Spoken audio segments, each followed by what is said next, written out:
안녕하세요 여러분. 선박해양 플랜트 연구소가 수행하고 있는 해양의 신박한 연구들을 쉽게 설명드리는 크리소 이지입니다. 오늘은 스페셜 코너로 구독자 여러분들의 궁금증을 풀어보는 Q&A 시간을 가질 텐데요. 그래서 특별한 게스트를 제 옆에 모셨습니다. 저희 연구소 친환경개발연구본부 본부장이신 강희진 본부장님이십니다. 네, 안녕하세요. 친환경해양개발연구본부에서 해양탄소 중립 관련된 연구개발을 맡고 있는 강희진이라고 합니다. 반갑습니다. 그럼 바로 선박해양 플랜트 연구 분야의 최신 트렌드부터 기술에 대한 디테일까지 한번 여쭤보도록 하겠습니다.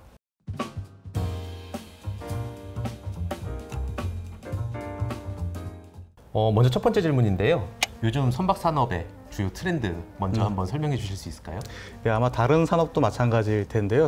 해양 분야에서도 선박 분야에서도 디지털라이제이션, 디카보나이제이션, 자율운항 선박, 또 친환경 선박 이렇게 구분할 수가 있겠는데요. 이 두 가지가 가장 큰 키워드고 시장뿐만 아니라 기술을 선도하고 있는 상황으로 설명드릴 수 있겠습니다. 예, 역시 요즘 하면 다 환경 문제 제일 맞습니다. 중요한 것 같은데요. 혹시 선박을 제조하는 방법에서도 조금 이런 환경 문제를 해결하는 뭔가 방법들이 개발되고 있을까요? 선박에서 배출되는 온실가스를 줄이려고 하는 노력은 이미 한 십수년 전부터 이어져 왔습니다. 2013년도부터 새로 만드는 선박에서 배출되는 온실가스를 규제하는 EEDI라고 하는 규제가 도입되었고요. 23년서부터는 운항 중인 선박에서 배출되는 온실가스까지 규제를 들어가고 있거든요. 이렇게 되다 보니까 앞으로 만들어지는 선박은 자동차로 치면 하이브리드 선박이나 연료전지 선박처럼 탄소를 배출하지 않는 선박을 만들어야 되는 새로운 상황이 있습니다. 저희가 하이브리드와 관련해서는 한 두 가지 정도로 설명드릴 수 있겠는데요. 먼저 기존 연료와 현재 새로운 그린 연료를 같이 사용하는 형태 하나 좀 예를 들 수 있겠는데요. 암모니아는 장작으로 치면 좀 젖은 장작 같은 연료에 해당합니다. 쉽게 불을 붙여서 연소해서 힘을 얻기가 어렵거든요. 그렇기 때문에 잘 연소되고 힘을 쉽게 낼 수 있는 기존 연료와 섞어 쓰는 방식 등을 고려할 수가 있고요. 근데 그렇게 될 경우에 완전한 탄소 중립을 좀 이루기가 어려워서 앞으로는 100% 그린 암모니아나 그린 메탄올을 연료로 사용할 수 있는 선박도 개발이 되고 있는 상황으로 설명드릴 수 있겠습니다.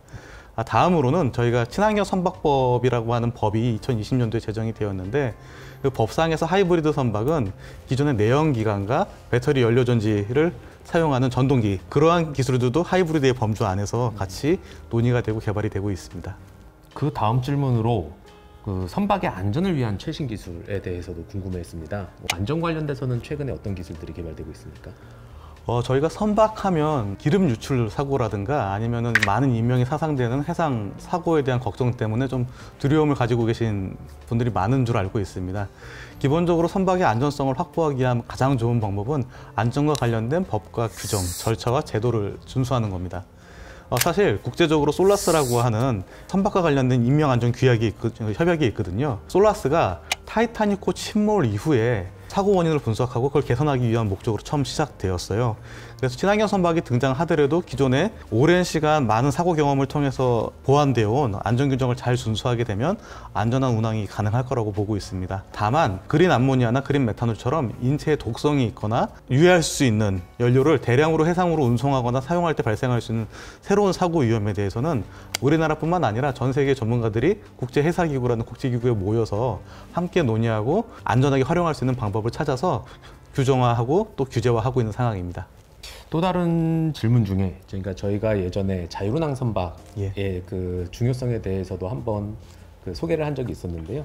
그거 관련돼서 혹시 그런 항해 기술 중에서 특히 이제 자율운항 선박 쪽을 본다고 했을 때 이런 부분이 안전에 어떻게 기여할 수 있을지 기대되시는 혹시 효과가 있을지요?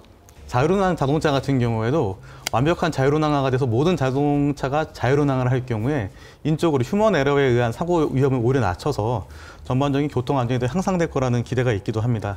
선박 같은 경우에도 자율운항 선박을 사람이 탑승하지 않은 채 원격이나 혹은 완전 자율로 운항하는 과정에서 발생할 수 있는 여러 가지 사고 상황을 가정해서 데미지 컨트롤 시스템이라고 하는 사고 대응 기술이라든가 다른 선박과 충돌해서 좀 물이 들어오고 침몰 위험이 있는 상황에서 대응할 수 있는 시간을 벌어줄 수 있는 부력 보조 시스템 같은 기술들이 개발되고 있는 것들이 있고요. 이러한 기술들이 국내에서만 개발되는 게 아니라 개발된 이후에는 국제사회가 자율운항 선박 개발을 위해서 함께 활용하는 마스코드라고 하는 자율운항 선박과 관련된 규정들이 있습니다. 이 규정이 강제화될 예정에 있는데 이런 규정 안에 개발된 안전 기술이나 안전 절차들을 반영하는 노력도 계속 진행되고 있는 상황입니다. 우선 일반인들이 생각하기에는 뭐 영화나 이런 곳에서 많이 봤겠지만 주로 배가 암초에 부딪히는 그런 맞습니다. 장면들이 많이 나오는데요.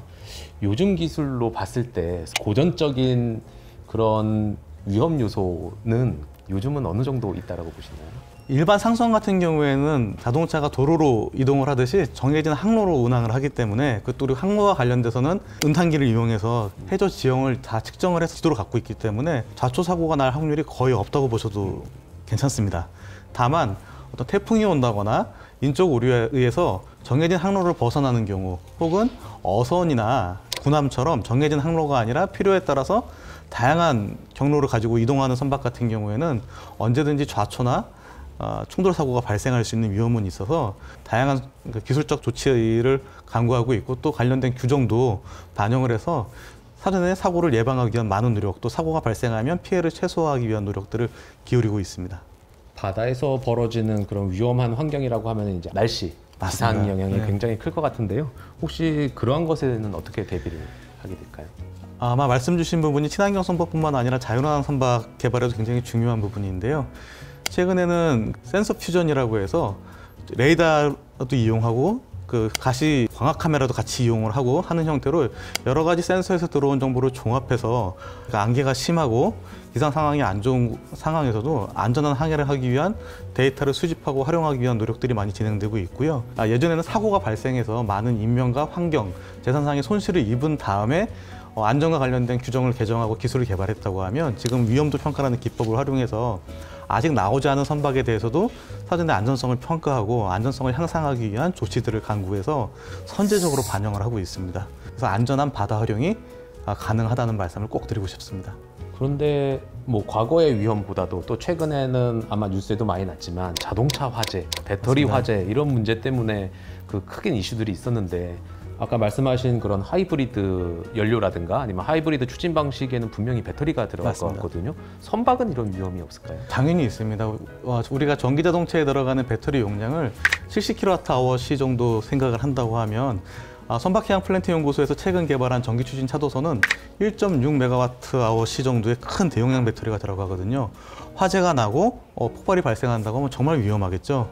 이런 것들을 예방하기 위해서 BMS라든가 다양한 안전 기술들을 적용을 해서 바다에서 다양한 부하 조건이라든가 환경 조건을 적용해서 가혹 조건이죠. 안전성을 확인하고 배터리가 문제없이 작동하는지를 확인하는 작업들을 하고 있고요. 또 화재가 나지 않도록 액체형 배터리라든가 새로운 기술들이 우리 기업들에서 개발되고 또 연구소와 함께 실증돼서 안전성을 검증하는 작업들이 진행되고 있습니다. 예, 오늘 저희 구독자분들께 특별 게스트로 한번 인사를 드리셨는데요. 오늘 이렇게 촬영을 하는 걸 보니까 어떤 감상이 있으신지? 사실 다른 회의가 있어서 1년에 몇 번 안 입는 정장을 입고 타이를 맸는데요. 조금이라도 나은 모습 보여드릴 수 있어서 다행이었고요. 또 이런 자리에서 실장님 뵈니까 또 새로운 것 같습니다. 예, 반가웠습니다. 감사합니다. 이렇게 크리소의 연구자들은 오늘도 바다를 깨끗하고 안전하게 쓰기 위해 열심히 노력하고 있다는 거 기억해 주시고요. 혹시 궁금한 주제나 더 알고 싶은 사항이 있으면 언제라도 댓글 부탁드리겠습니다. 드넓은 해양에 도전하는 최신 연구들을 쉽게 알려주는 크리소 이지. 그럼 다음 시간에 또 새로운 이야기를 가지고 찾아오겠습니다. 다음 시간에 만나요.